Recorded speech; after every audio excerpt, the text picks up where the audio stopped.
Մանասյան արդյոք ձեզ մտահոգում է այն փաստը, որ տարածված հայտնի տեսանյութից հետո երբ ոստիկանը քաղաքացու բռնության է ենթարկվում, մինչև իմանա ազատության մեջ է, չկա քրեական գործ, վարույթ եւ նա որևէ կարգավիճակ չունի։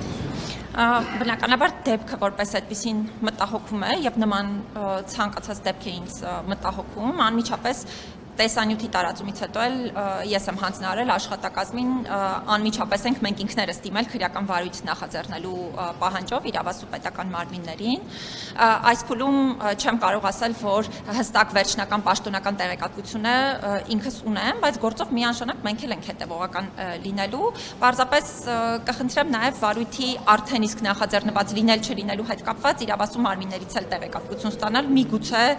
այս պահին նաև զարգացումներ լինեն դուք հետաքրքրվել եք ձեր դիմելուց հետո նախաձեռնվել եք թե ոչ։ Դե քանի որ ես ասացի, այս պահին վերջնական պաշտոնական տեղեկատվությունը չունենք, բայց ճշտումները անմիջապես հիմա էլ երբ որ վերադառնամ, անմիջապես ճշտումները կանենք եւ եթե կարիք կա նաեւ ձեզ կարող ենք տեղեկատվություն փոխանցել։ Եվ երևույթը որ հա ցկվում է այդ արտահայտ տեսանյութից հետո 2-3 օրի արդեն չկա վարույթ, դուք ինչպես կմեկնաբանեք։ Նորից կասեմ, որ ճիշտ կլինի նաև վերջնական պաշտոնական տեղեկատվությունը ունենալուց հետո իհարկե վարույթի նախաձեռնման ժամանակահատվածի հետ կապված խոսենք, բայց այս առումով մի քանի հանգամանքի կուզենամ ուշադրություն դարձնել։ Ամենամեծ խնդիրներից մեկը ընդհանրապես բռնության ու վատ վերաբերմունքի դեպքերի հետ կապված ոչ այնքան վարույթի նախաձեռնման այդ ժամկետների հետ կապված խնդիրներն են, ոնց որ հենց գործերի քննության առումով, որովհետև գործերի քննության առումով միշտ ինքս նշել եմ, որ կարծես թե չափանիշային խախտումներ են մշտապես լինում այն տեսանկյունից, որ գործերից շատերով անհապաղ չի իրականացվում քննությունը եւ բնականաբար ապացույցների եւ այլնի հետ կապված հարցերի դիտանկյունից խնդրահարույց իրավիճակներ առաջանում են։ Հետևաբար այս առումով ես ինքս շատ կարևորում եմ, որպեսզի իրավասու մարմինները գործերի քննության անհապաղությունը հաշվի առնեն, ինչ վերաբերում է վարույթ նախաձեռնելու այդ ժամանակահատվածին, կխնդրեմ տեղեկատվությունը մենք էլ վերջնական ճշտենք, նոր ձեզ էլ կփոխանցենք անմիջապես խոստանում եմ նաև ձեզ փոխանցել։ Դուք հիմա դանդաղում նկատում եք, թե ոչ վարույթ հարուցել, չհարուցելու այս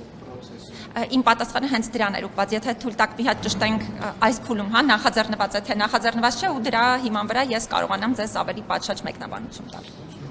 Ես եմ շնորհակալ։ Որոշ ժամանակ առաջ սկսենք նրանից, որ հոգեվորականների դեմ ճնշումները մշտապես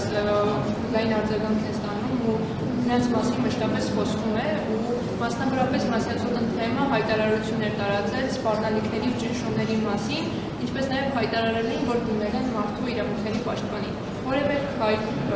արվել է մարդու իրավունքների պաշտպանի կողմից ինչ շնորհիվ։ Այո, միանշանակ բոլոր դեպքերով, թե նշված դեպքերով, թե նաև շատ իրավիճակներում մյուս կողմի տարբեր ներկայացուցիչներ եւս մեզ դիմում են բոլոր հնարավոր իրավիճակներով, եթե հատկապես պետական մարմինների կամ տեղական ինքնակառավարման մարմինների հետ կապված հարցեր են, փորձում ենք մեր գործիքակազմերը գործադրել։ Այս առումով նախ կապ ենք հաստատել մի քանի ներկայացուցիչների հետ, փորձելու հասկանալ, թե ինչի մասին է խոսքը, օրինակ այնպիսի արարքների, որոնք կարող են քրեա իրավական գնահատման հանգեցնել, թե պարզապես այնպիսի արարքներ են,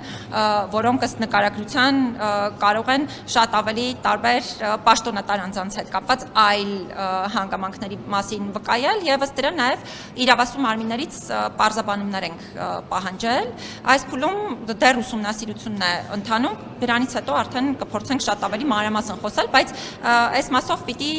ես ինքս հստակ արձանագրում անեմ, որ թե եկեղեցու ինքնավարության, թե մնացյալ այլ հարցերի հետ կապված նաև ես ինքս պարբերաբար խոսում եմ հրապարակայնորեն։ Պարզաբանումներ պահանջել եք, պարզաբանումների ստացվել եք։ Դեռ ոչ, որովհետև կոնկրետ այս դեպքով մեզ այն ժամանակահատվածում են դիմել, երբ անմիջապես ենք իհարկե պարզաբանումները պահանջել, բայց ժամկետի մեջ է դեռևս ընթացքը, դեռ չենք ստացել, կլինի դարձյալ էլի հրապարակային ես դրա մասին կխոսեմ։ Եվ վերջում շատ կարճ խմերեք Տիկին Մանասյան, ամենայն հարգանքով ձեր աշխատանքական, բայց ասում եք, որ պարզաբանումներ եք պահանջում եւ ըստ էության այդ պարզաբանումները ձեզ տրվում են, չեն տրվում, որտեղ են հայտի դեմքը, որ ազգային ժողովի մոտ են հատուկ միջոցները կիրառել էին, դրա հետ կապված եք նաև պարզաբանում պահանջել եւ կարծեք թե չստացաք, որտեղ այդպես են չասացիք ի վերջո այդ զինատեսակ, հա, Զարյա երեք թե ճիշտ եմ ասում, կիրառվել է թե ոչ, վեդի համայնքապետի աշխատակիցը, որ ահազանգեց, պետք է ուսումնասիրել, տեսնել իսկապես իրեն իր կամքին հակառակ հիվանդանոցից են բերել պատարագին մասնակցել Նիկոլ Փաշինյանի նախաձեռնած։ Դուք կներկայացնում եք, բայց հետո մենք հետևանքները չենք տեսնում։ Նարեկ ջան, ամենայն հարգանքով նաև ձեր աշխատանքի նկատմամբ, բայց կարծես թե հիմա մի բան ենք քննարկում, որն այնքան էլ իրականությանը չի համապատասխանում, հետևաբար փորձեմ մի քիչ ավելի մանրամասն խոսել, այդ թվում կոնկրետ դեպքերով, գրեթե բոլոր հարցերի հետ կապված պարզաբանումներին մշտապես ստանում ենք պատասխաններ, այս առումով իրավասու մարմինների հետ հաղորդակցության տեսանկյունից կարելի ասել չկա խնդիր, կան մի շարք իրավիճակներ, որոնք հետագայում տեղ են գտնում մեր զեկույցներում, որովհետև մեզ համար պարզաբանումները բավարար չեն լինում, եւ այդ դեպքերից մեկը եղել է ձեր կողմից հիշատակված ազգային ժողովի շենքի դիմացի հատուկ միջոցների կիրառման դեպքը, որի իրավիճակը թե հրապարակային է իմ կողմից քննադատվել, թե նաև մեր նախորդ տարվա տարեկան հաղորդման շրջանակներում է հատուկ տեղ գտել այն տեսանկյունից, որ հանրությանը տեղեկատվություն չտալ կիրառված հատուկ միջոցների մասին, դա արդեն իսկ նշանակում է կոնկրետ գործերի քննության առնչությամբ եւ նաև արժանահավատության առնչությամբ խնդիր մարդու իրավունքների դիտանկյունից, հետեւաբար այս հարցի վերաբերյալ բազմիցս խոսել եմ, այո, ինձ տեղեկատվությունը փոխանցել են, բայց հատուկ շեշտադրել են, որ տեղեկատվությունը նախաքննական գաղտնիք է, խնդրում ենք դա բնականաբար դրա հետ կապված հարցերը այլ տրամաբանություն ունեն։ Նորից կճշտեմ, որ հանկարծ այսօրվա պահի դրությամբ որևէ փոփոխություն տեղի ունեցած չլինի, բայց ամեն դեպքում սա խնդիր է, անկախ նրանից, թե ինչ տրամաբանությամբ է հաղորդակցությունը վարվում։ Սա խնդիր է եւ սրա վերաբերյալ ես ինքս ոչ միայն պարզապես հրապարակային խոսել եմ, նաեւ լրագրողների հարցերին պատասխանելիս այս սա տեղ է գտել նաեւ մեր զեկույցներում ըստ էության։ Մնացյալ դեպքերի հետ կապված էլ վեդի համայնքապետարանի աշխատակցի դեպքը հիշատակեցիք, այդ դեպքի հետ կապված մենք անձամբ ենք խոսել քաղաքացու հետ եւ նաեւ զգայուն թեմայով փորձել ենք նրա իրավունքների պաշտպանություն իրականացնել։ Այն հանգամանքը, որի մասին խոսում էիք, հիվանդանոցից իրեն բերման ենթարկելու եւ այլն, հանգամանքը չի հաստատվել որպես այդպիսին։ Բայց նաեւ քաղաքացին այլ հարցերի հետ կապված խնդրել է, որ իր հետ կապված գայուն լինեն նաեւ հրապարակումներում եւ այլն, դրա պատճառով անընդհատ բազմիցս խոսում եմ այն մասին, որ հանրային գործիչների մասին այո կարող ենք հանգիստ հրապարակումներ անել իհարկե իրավաչափության սահմաններում, բայց սովորական քաղաքացիների պարագայում դա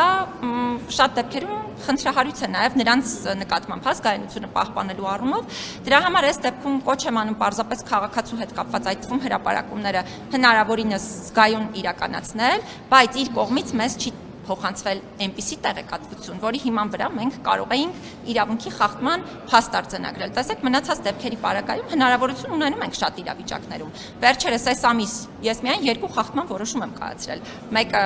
կրթության ոլորտի հետ կապված, մյուսը ազատությունից զրկված անձանց, հատկապես հոգեկան առողջության խնդիրներ ունեցող անձանց խնամքի եւ այլ հարցերի հետ կապված, բայց դրա համար պիտի ունենանք պատշաճ փաստեր բավարար։